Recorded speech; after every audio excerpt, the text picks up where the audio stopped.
Welcome to Ecclesia Principles, a biblical strategy for believers to engage in God's design for government with Ray Eppard. Hello, glad you could join us again today.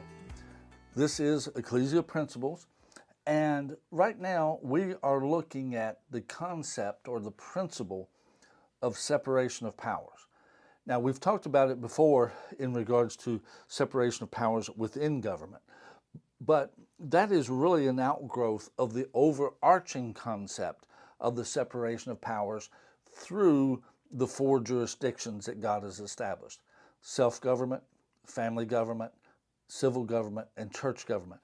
Those are the four jurisdictions that God has established, and we can see those in the Word of God. Now, with this, where I want to go today is looking at the concept of tyranny in relationship to these four jurisdictions. In other words, separation of powers keeps each jurisdiction within its proper framework. If you would, Romans 13:1, which has kind of been our text this week, let every soul be subject to the governing authorities. That's been a big part of what we have been talking about. For there is no authority except from God, and the authorities that exist are appointed by God. Unfortunately, when people read that, they tend to only think civil government. But no, God has formed four governments: self-government, family government, civil government, and church government. So in this, let every soul be subject to the governing authorities. When that is the case, when all four jurisdictions, and one of the things I've talked about is where we're at in Ecclesia Principles is we're going to begin to talk about a lot of things that really comes down to maintaining balance. That's one reason within our government there are so many checks and balances.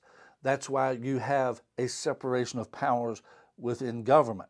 That is to provide checks and balances to keep, if you would, to curb evil, to keep in check people that are wanting to do bad things, to make it less likely that they can do it.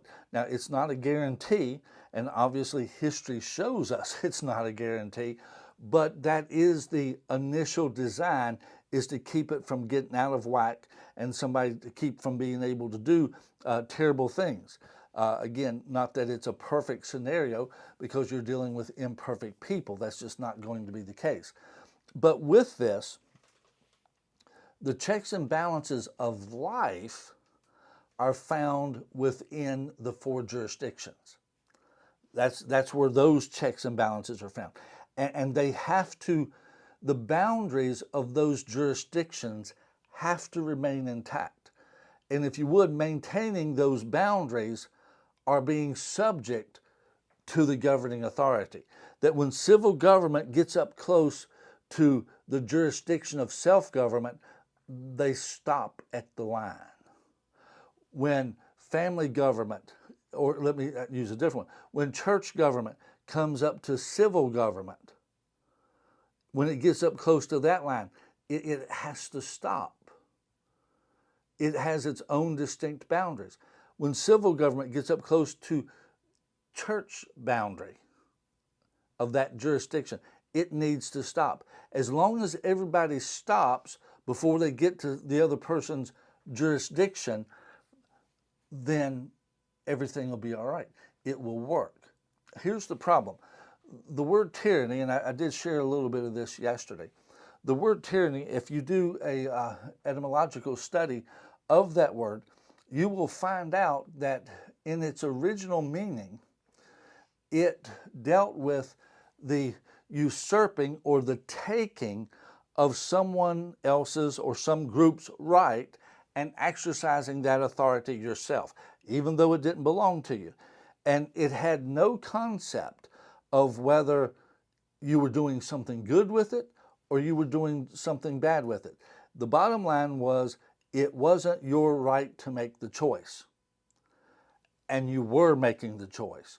You were making the decision without the right to do so. You stepped over those boundaries. if you would, as Romans 13:1 says, you were not being subject to the governing authorities. That person, that individual, their self-government, you stepped over that boundary, took their authority, you took their right, you exercised their decision, you usurped their rights. Didn't matter if you did it for their benefit, you were a tyrant. You see, unfortunately today, the only meaning of tyrant is someone who takes authority and does bad things to people. But you see, the problem is what we're being presented, and I'm kind of chuckling because this explains so much to me when I began to realize this with what I see in government today. You see, rights are being usurped in the name of the most vulnerable. In other words, let's take the Second Amendment. That's a hot button. Let's take the Second Amendment. That there are those trying to usurp the Second Amendment right of individuals in the name of, well, we don't want something bad to happen to this person. The rights of parents are being usurped by civil government in the name of, well, some parents do bad things, so we need to make a law so that we can make sure that that doesn't happen. Well, tell me, how's that really working? I mean, do laws really keep people from doing something? I mean, I really haven't watched that in person, where you pass a law, oh, people just quit. Oh, it's a new law now, we can't do it. No, you know, the most violent places in America are not where people carry legal weapons. The most violent places in America are the places that have so many gun control laws and no one's supposed to have them, but it seems like all the criminals do. And I'll just throw this in as a point of history. You know, America at one point did have a gun ban, in a manner of speaking, if you would say it. And it was during the Reconstruction period in the South. And the South passed laws that blacks were not allowed to have guns.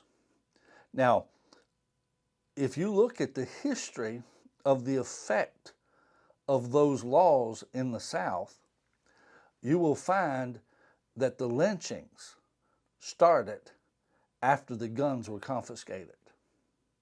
Why? Because they no longer had the ability to protect themselves. If you would, at that point, again, civil government usurped the rights of the individual. And anytime one jurisdiction gets out of bounds and infringes upon another jurisdiction, civil government infringing on individual self-government, it always creates a problem. Self-government suffers. Individuals suffer. When civil government infringes upon the rights of the family, then it causes the family to suffer. Look at our nation in the last number of decades. Civil government has been continually infringing upon family government. And what has been the result of the conditions of our families? Our families are going downhill. Our families are struggling. All kinds of things are destructive to the family because civil government, in the name of trying to help. I always love Ronald Reagan's statement. The scariest words in the English language is, I'm from the government and I'm here to help. And if you would, in our culture right now, in our country right now, tyranny is being committed in the name of helping. the jurisdictions are not being left intact. Self-government is not being left intact.